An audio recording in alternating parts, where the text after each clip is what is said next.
Ladies and gentlemen, you're watching yet another episode of Lima, Shenanigans 1977. It's Tuesday, and you know what that means. It is time for the NXT Event Center from events from the NXT Wrestling Show on the CW Network, plus matches from NXT Level Up. And now, here's the host of the show, Mr. Eric M. Lima. Thank you very much, Mr. Announcer, sir. Well, hello there, everyone. Welcome to yet another episode of Eric Lima Shenanigans 1977, episode 1824. And we're talking about NXT and NXT Level Up. As you know, NXT was over half an hour ago. I was going to try.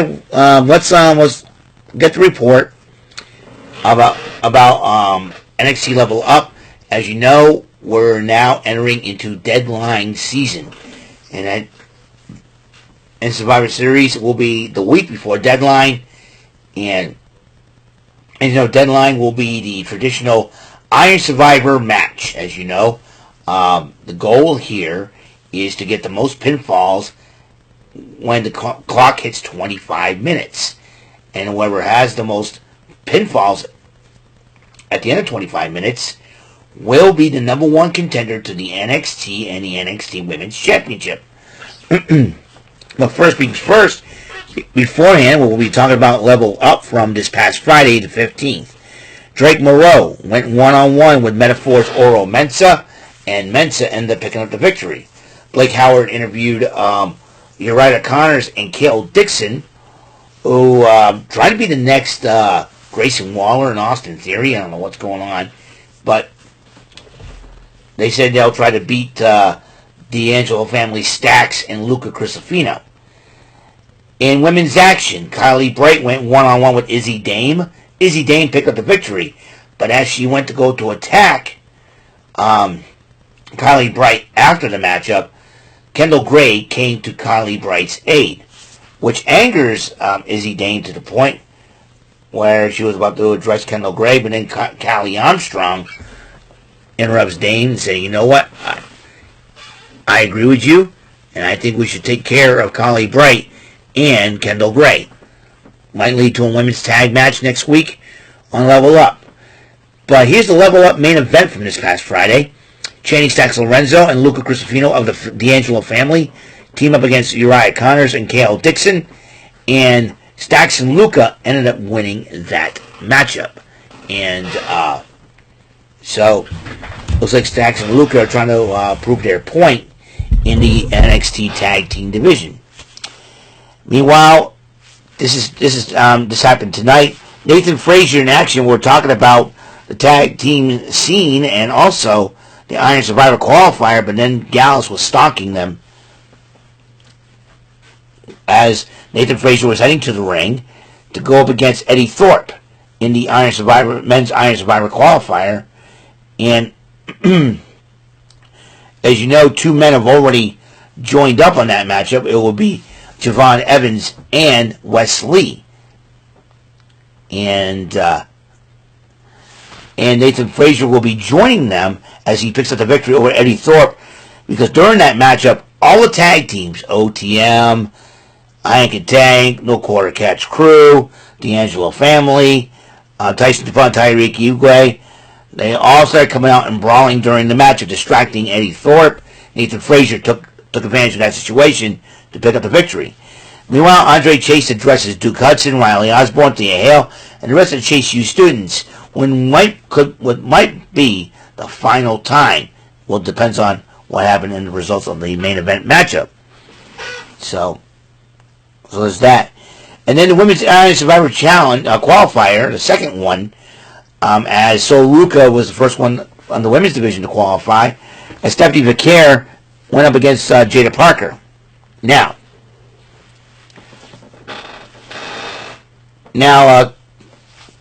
Lola Vice arrived at ringside during that matchup, distracting Jada Parker, as Stephanie Vicaire did pick up the victory.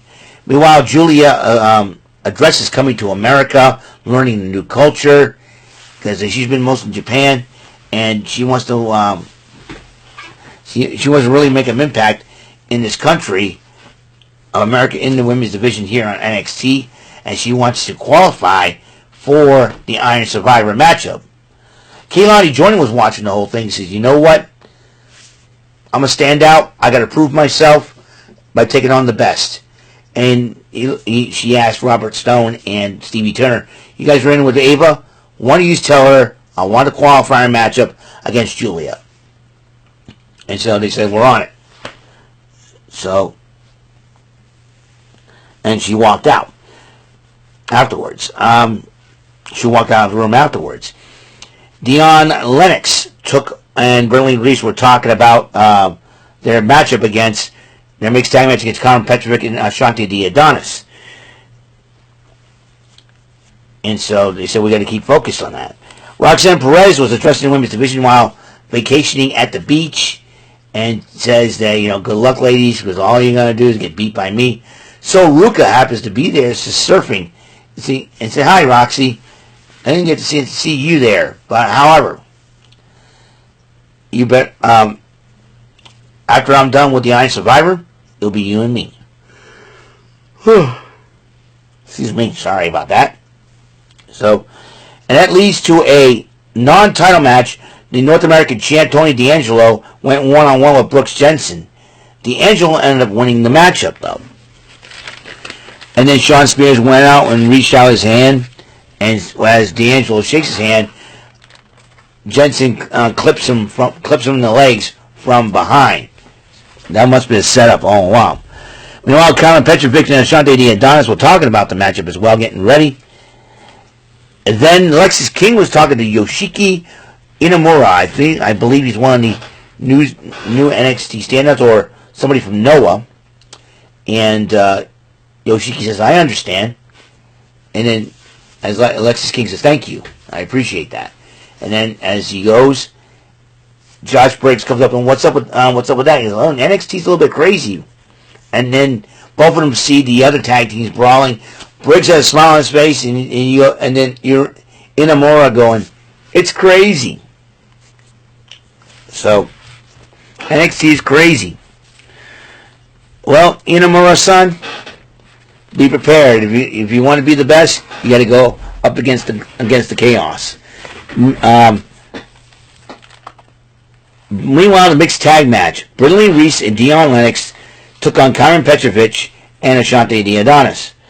And Ashante the Adonis was trying to get Brittany Reese to give him a kiss. Reese smacks him, and Karmen Petrovic took advantage of it by kicking Reese in the face, makes the pinfall, and Petrovic and Adonis end up winning the matchup. Sarah Schreiber interviewed Ridge Holland, and Ridge Holland, as you know, he's on a quest to not only become the number one contender, but to finally destroy Chase U. Will it happen? We'll find out. Meanwhile, the second women's matchup for the Iron Survivor qualifier, Zarya went up against a former guest of the former guest of the Rant and Rave podcast. Well, back then she was known as Manny Brinkowski, but now she's Ren Sinclair. And Zarya ended up winning the matchup. And Zarya was like, Zarya was, she was distracted by Dempsey for a while. Then Ren Sinclair was a heck of a matchup, but then Zarya ended up winning the matchup in the end.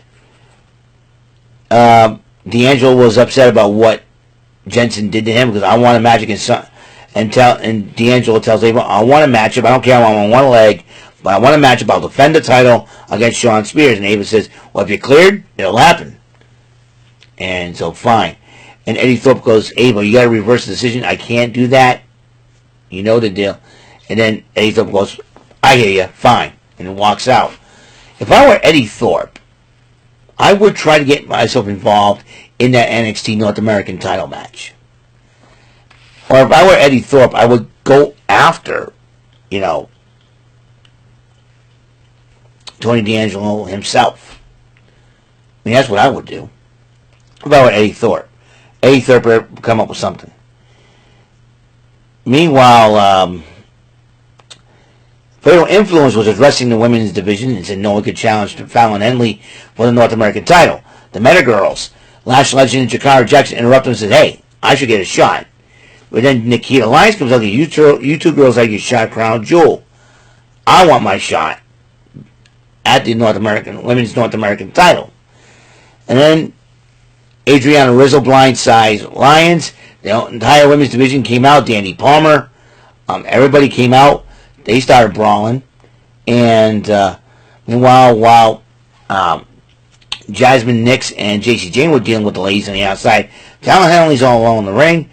Taylor Paxley comes up from behind, hits her with her move, and holds on to the North American title. So there's that. Nico Vance was talking to Spears and Jensen, and Nico says, you got yourself a title shot. He says, yes, that's what was my plan. Well, let's go. And meanwhile, Petrovic and Adonis says, we work well as a team, we can work outside it.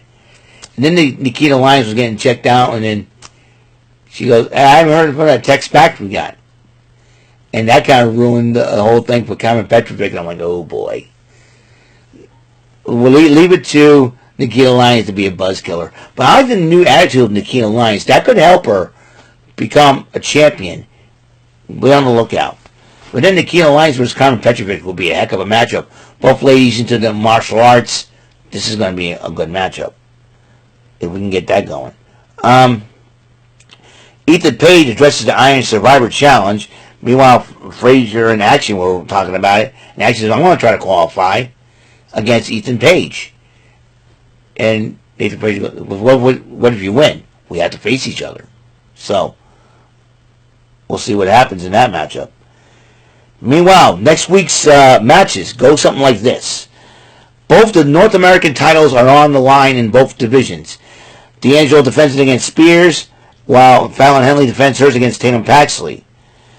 2 Iron Survivor qualifier matches. You know, Axiom and Ethan Page. Going to go one-on-one on the men's side and women's side. Kehlani Jordan will go up against Julia. Andre Chase addresses Chase U one more time. And it could be the last time. Well, Trick Williams comes out to scout the match and join on commentary. And Andre Chase and Rich Holland went one-on-one in the number 1 contenders matchup. During the match, Rich Holland grabs a steel chair. Referee takes it away from him. Low blows Andre Chase. And when Holland hit him with his maneuver, they go for the 1-2-3, but Duke Hudson grabs the referee out of the ring. Then Duke Hudson and Rich Holland started brawling, and Rich Holland put him through that little wall that has the balcony on top. And then meanwhile, Dia Hale got into Rich Holland's face and I hate you and all that. Ronnie Osborne jumped in the air, ended up taking out both him and Dia Hale. And Andre Chase was the only one left. Rich Holland fought him and ended up hitting his maneuver again. 1, 2, 3. Ladies and gentlemen, Rich Holland's your new number 1 contender to the NXT title at Deadline, but it spells the end. There was a stipulation. If Andre Chase loses, Chase U must disband, and unfortunately, Chase U is now dead.